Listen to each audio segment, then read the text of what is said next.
What's going on? It's the RapNerd, and I just got done watching Rebel Moon Part 2, The Scargiver. It is the next film in this IP created by Zack Snyder for Netflix, and it follows the first movie, of course, since it's called Part 2. But here, after Korra has gotten all the team members and brought them back to Velt, now they must prepare for the Mother World to come to their terrain and wreak havoc.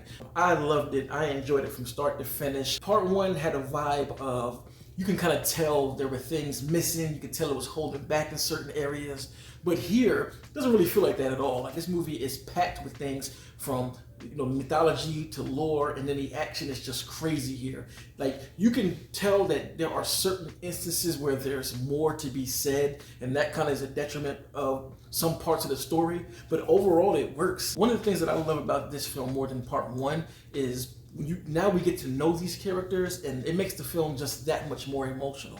Seeing these 6 warriors connect with each other before war, and they tell their backstories, as Zach says, so it's not a spoiler, but they kind of get into how they got to this point, and it was very emotional driven. A lot of trauma and things that happened in their past to make them these damaged souls, and you really feel that. And the other emotional part is you see Velt bonding with these 6 warriors as well, and you kind of see these 6 people as like outcasts, and it's kind of like they found their home in Velt, and you can really feel the camaraderie and the love amongst everybody in this town. And there's a scene when they make these handcrafted towels for everybody. They give one of the blanket/towels to Nemesis, and you can kind of see her face like start to kind of crack, because she's straight faced the whole time, and she's almost in awe that somebody cared enough to give her that.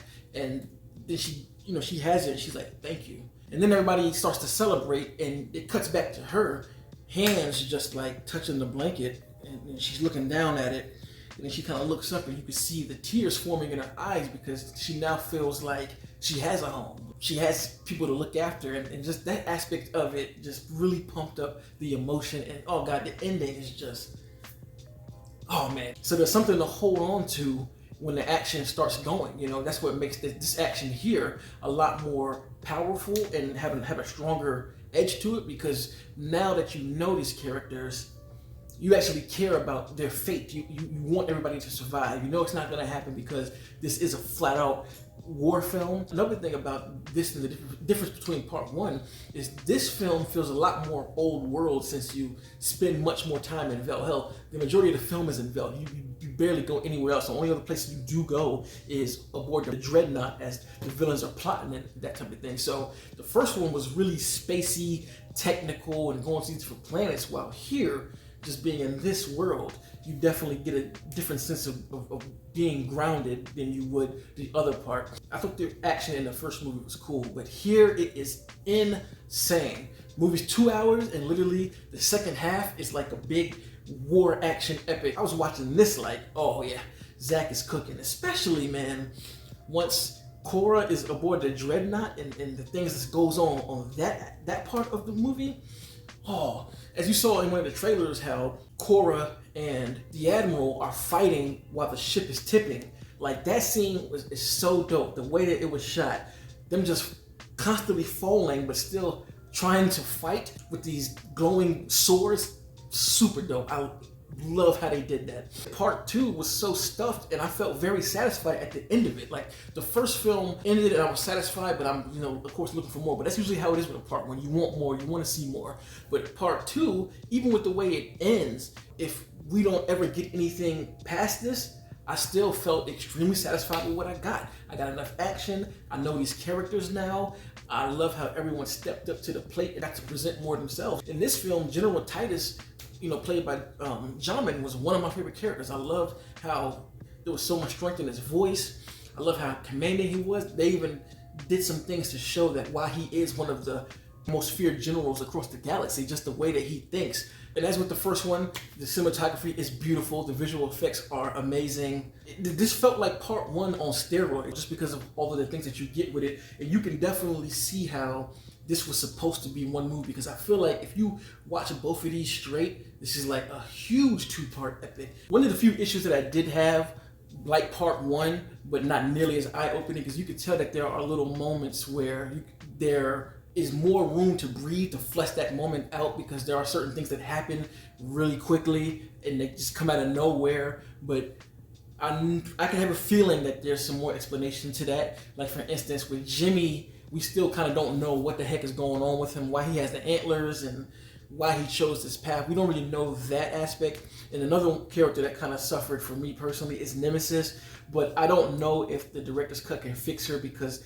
the issue I have with her is the action sequences.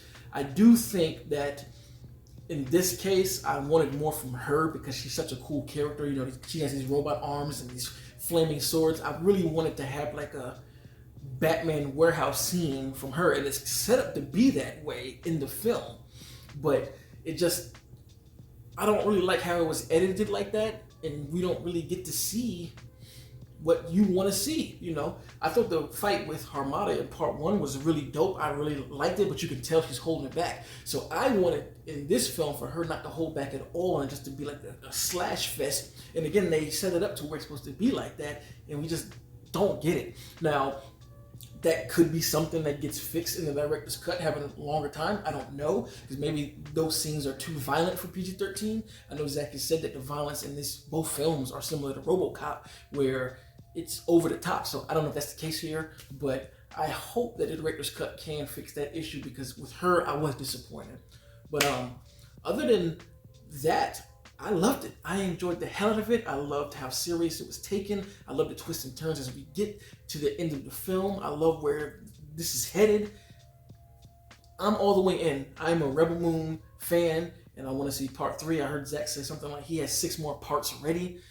Bring them on. I'll watch every single one of them, and I enjoyed myself, man. One of these days, probably this weekend, I'm going to watch both of them back to back just to see how it plays as a full 4-hour epic. And I'm honestly curious as to what else is in this one, because again, this is way more of a complete film. I felt completely satisfied with this, so I wonder where is the extra hour of footage coming from, because I feel like all of the freaky, crazy stuff that Zach be talking about is in the first one, but here, I wonder what's in it, because this movie definitely covered a lot of ground for the characters and the narratives and all of that. So bring on the director's cuts in August. Let us kind of content, make sure you like and subscribe if you already are subscribed. Thank you, and until next time, peace. RapNerd Productions, no capping, that's word to mommy.